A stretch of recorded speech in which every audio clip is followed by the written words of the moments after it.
কাজের শেষে মজুরি দাও, আর এই যে চুরি দুর্নীতি হলো তার একটা বিহিত করতে হবে। টাকাটা তো জনগণের টাকা, দেশের মানুষের টাকা, আমাদের ঘাম ছড়ানো টাকা কোষাগারে জমা হয়, আর সেই টাকা চোরেরা লোপাট করে নিয়ে যাবে। আমরা তা তো মেনে নিতে পারি না। তাই সেটাও আজকে আমাদের এই আন্দোলন, আমাদের দাবির সপক্ষে ছিল। আমরা সব শেষে আরেকটা কথা বলেছি, হকার উচ্ছেদ। আমরা আরেকটা কথা বলেছি, হকার উচ্ছেদ। ভয়ঙ্কর ভাবে হকার উচ্ছেদ হচ্ছে। আমরা কোন উন্নয়নের বিরোধী নই, কিন্তু 2014 সাল বিজেপি সরকার ক্ষমতায় যায়নি, তখনও দ্বিতীয় ইউপিএ সরকার ক্ষমতায় আছে। ইতিমধ্যে সুপ্রিম কোর্ট অর্ডার করলো, উন্নয়নের প্রশ্নে যদি রাস্তার হকারদের তুলে দিতে হয় তাহলে হকারদের পুনর্বাসন করতে হবে, পুনর্বাসন করে হকার উচ্ছেদ। কিন্তু মমতা ব্যানার্জির নেতৃত্বে তৃণমূল সরকার, ফিরহাদ হাকিমের পৌর দপ্তর, তারা যথেচ্ছ ভাবে আইন কানুন, সুপ্রিম কোর্টের অর্ডার, তাকে বুড়ো আঙুল দেখিয়ে হকার উচ্ছেদ করছে। রাস্তায় মাল বিক্রি করে কারা? রাস্তায় জিনিস বেচে কারা? যারা গরিব মানুষ, তারা তো রাস্তায় মাল বিক্রি করে, তারাই তো হলো হকার। যাদের পুঁজি বেশি, তারা বড় বড় দোকান করে লক্ষ লক্ষ কোটি কোটি টাকার বড় ব্যবসা তারা করে, তারা আলাদা ব্যবসাদার। কিন্তু হকার হচ্ছে রাস্তায় বসে অল্প পুঁজি ব্যবসাদার। এই হকাররা যদি উঠে যায়, এর পিছনেও একটা রাজনৈতিক চক্রান্ত আছে। হকার উঠে গেল, কিন্তু যারা গরিব খরিদ্দার, যারা হকারের দোকানে মাল কিনত, রাস্তার ফুটপাতে গরিব দোকানদার না থাকায় এবার মমতা ব্যানার্জির সরকার ওই সমস্ত গরিব ক্রেতা, গরিব খরিদ্দারদের বাধ্য করছে, তুমি এবার স্মার্ট বাজারে চলে যাও, ওই বড় লোকের বাজারে চলে যাও। তোমার পকেটে পয়সা থাক আর না থাক, তুমি বড় লোকের বাজারে চলে যাও, সেখানেই তোমাকে মাল খরিদ করতে হবে, কারণ রাস্তার গরিবদের দোকান মমতা ব্যানার্জি ভেঙে দিয়েছে। এও এক রাজনৈতিক চক্রান্ত। তাই বন্ধুগণ, এই সমস্ত চক্রান্তের বিরুদ্ধে আমাদের অভিযান, আমাদের আন্দোলন, আমাদের ডেপুটেশন। সব শেষে যে কথাটা বলতে চাই, কমরেড শফির উদ্দিন বলেছেন তৃণমূলের কিছু নেতা আর বিজেপির কিছু নেতা, তাদের মধ্যে এমএলএ আছে, এমপি আছে। আমাদের বালুরঘাটের এমপি তিনিও আছেন। এদের হঠাৎ মনে হয়েছে উত্তর বাংলাটা ভাগ করতে হবে, আর উত্তরবঙ্গের এই ভাগ করা যে তাদের প্রস্তাব, তার সঙ্গে মুর্শিদাবাদ আর মালদাকে যুক্ত করে ওই কিষানগঞ্জ, কাটিহার এবং আর একটি জেলা, 5টি জেলা নিয়ে কেন্দ্র শাসিত নতুন আর একটা অঞ্চল তৈরি করতে হবে। এটা বিজেপির প্রস্তাব। আমরা বলি, বিজেপির নেতাদের বলি, সুকান্ত মজুমদারকে বলতে চাই, গত লোকসভা নির্বাচন যখন এপ্রিল মাসে হলো, ওই তখন তো আপনি বলেননি সুকান্ত বাবু বিজেপির দল, যে নির্বাচনের পরে আমরা উত্তর বাংলাকে ভাগ করব। আজকে কেন উত্তরবঙ্গ ভাগের প্রস্তাব উঠছে?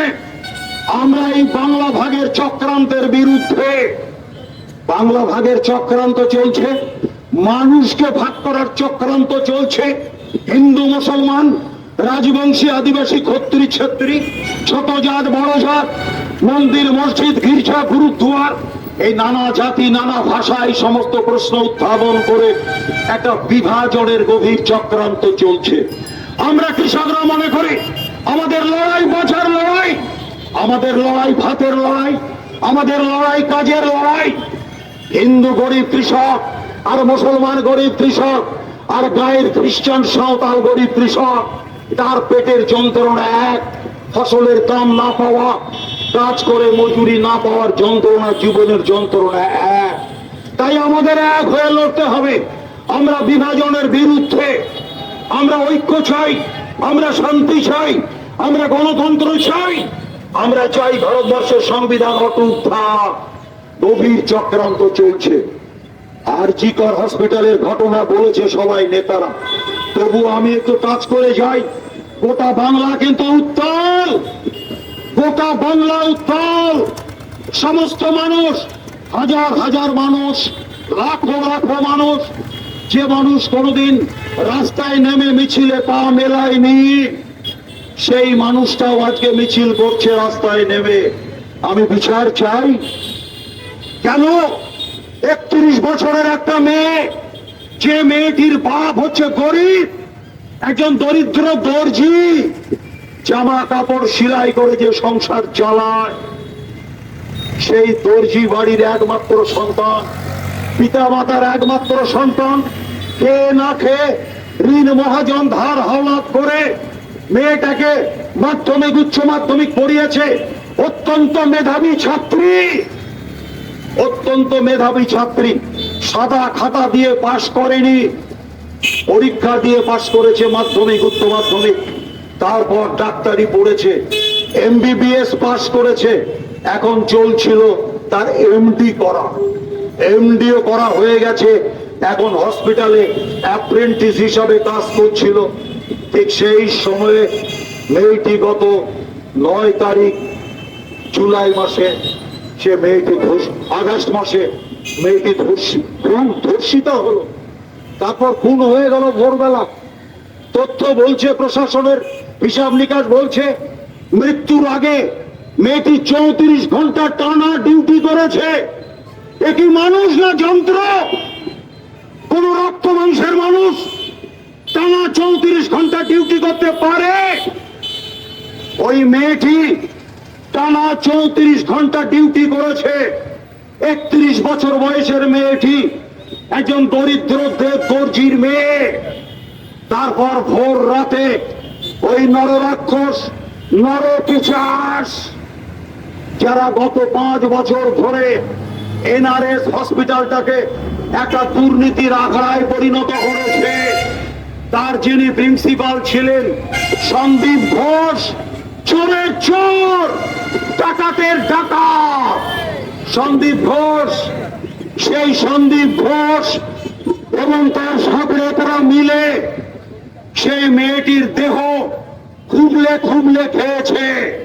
শকুন, সে যেমন মরা গরু খুবলে খুবলে খায়, তেমনি ওই নরপিশাচ, তৃণমূল সমর্থক নরপিশাচেরা, তারা ওই মেয়েটির দেহটা খুবলে খুবলে খেয়েছে, তাকে ধর্ষণ করেছে, তার গোটা শরীরে অজস্র আঘাতের চিহ্ন, তাকে খুন করে দিয়েছে।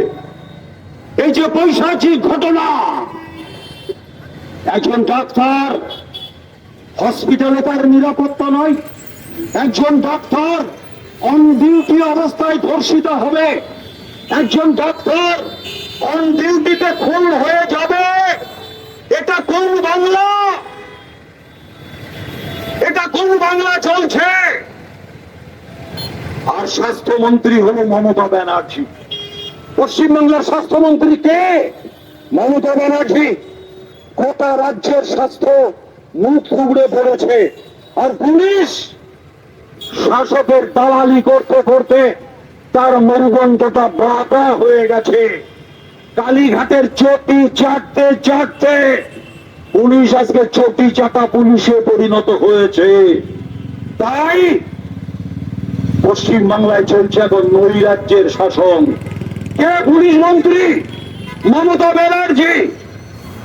পশ্চিম বাংলার মন্ত্রিসভার সদস্য 44 জন, কিন্তু মমতা ব্যানার্জি 8টা দপ্তরের মন্ত্রী।